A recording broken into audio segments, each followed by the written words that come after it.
सन मरद नहीं बुझला दर्द कबो से जिया पर कुछ नहीं करे रे। मन कर भाग जाई नहीं हारे रे, मन कर भाग जाई नहीं हारे रे। मिलला ही सन मरद नहीं बुझला दर्द कबो से जिया पर कुछ नहीं करे रे। मन कर भाग जाई नहीं हारे रे, मन कर भाग जाई नहीं हारे रे।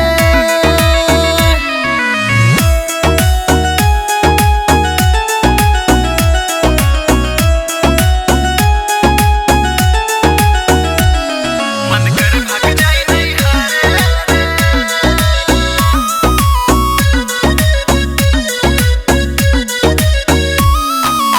जब से हमरा गबना भाईल गिला ना बिछबना भाईल, जब से हमरा गबना भाईल गिला ना बिछबना भाईल। 4 साल भाईल गबना के गोदी में न खिलबना भाईल।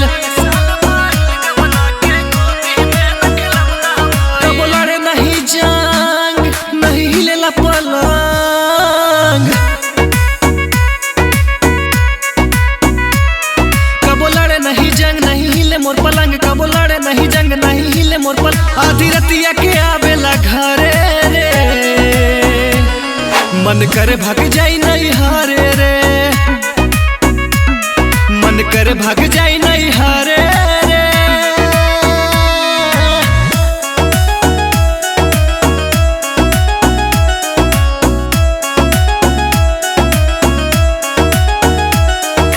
म्यूजिक बाय मंटू मनी। मन कर भाग जाई नहीं हारे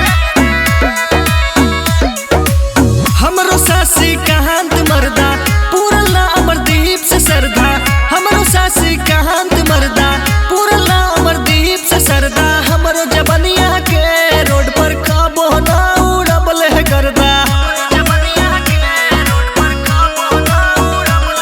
सुन डीजे सूरज करी तो हसे आराज,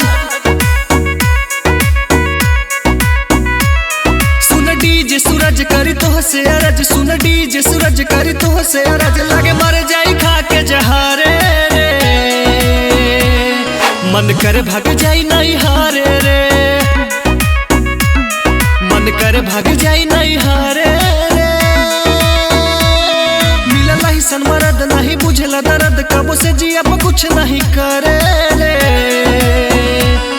मन कर भाग जाई नहीं हारे रे,